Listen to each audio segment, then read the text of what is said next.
In this video, I'll be showing you how to take your YouTube videos from basic to advanced. So let's just jump right into the video. So the first thing we'll be doing is putting off ambient lights. How can we do that?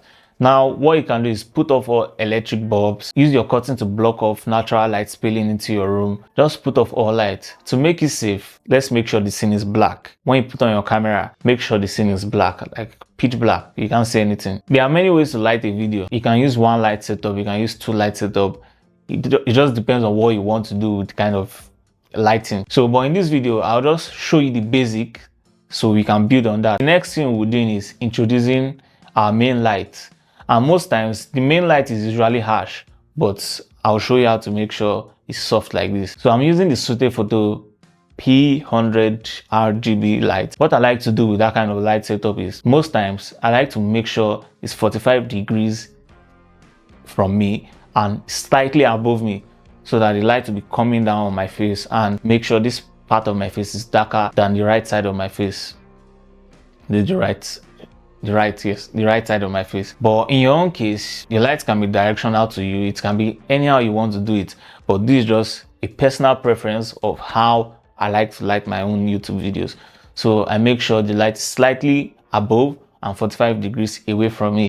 And the next thing I do is diffuse the light. Now, if you don't diffuse the light will be harsh on the subject. What you can do is use a softbox. I'm using a 140 centimeter softbox. One thing you should know is that the larger your diffusion, the softer the light. If you are using a small diffusion, that means the light will be harsh. But if you are using a big diffusion, the light will be softer. Keep that in mind. But if you don't have a softbox, you can use a white fabric, any kind of white fabric. As long as the light can pass through it, it will diffuse some of those light. And so just put the white fabric in front of your light source and you have a diffuse light. And to take things a bit further, another thing you can do is include a grid.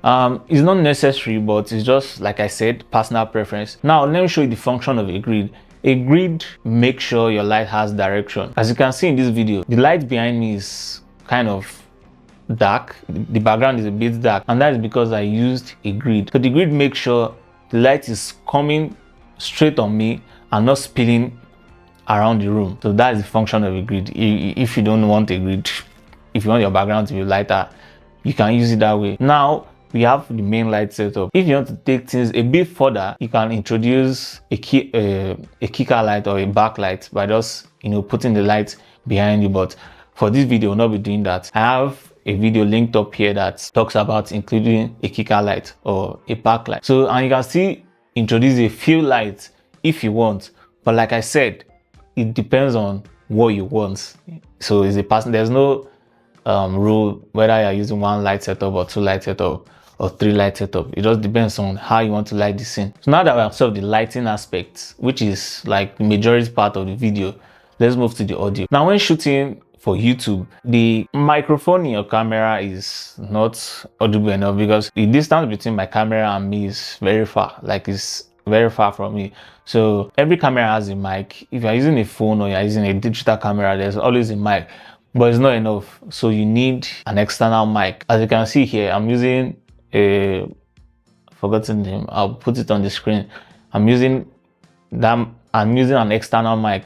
And what this does is that it makes my voice more audible, more clear, and it just makes everything sound better. So, and another thing you can do is make sure you're not filming in a noisy environment. It will begin to leak into the video and your viewers or your audience will just, you just put them off. Make sure you shoot with a mic, an external mic, and avoid noisy backgrounds. In post-production, we can even take our audio further, but I don't like to depend on post-production. That's why I love to use a mic and also shoot in a less noisy environment. But if for some reasons you can't shoot in a quiet environment, in post-production like CapCut, Premiere Pro, there are AI tools, but for this video let's use CapCut because that's what I use to edit my YouTube videos, because it's just less complicated. You can just use the reduce noise filter, or you can use the voice isolation, or you can use them both together so you have a better sounding audio. So just by putting these things in place, which is putting off ambient light, introducing a key light, a main light, using a diffusion, or also using a grid, putting off, using an external mic, shooting in a less noisy environment, polishing it up in post-production, your video has gone from basic to advanced. Yeah, that's it. So yes, if you're a filmmaker or a photographer and you want to learn more things in the filmmaking and photography niche, this video will help you, and I'll see you in the next video.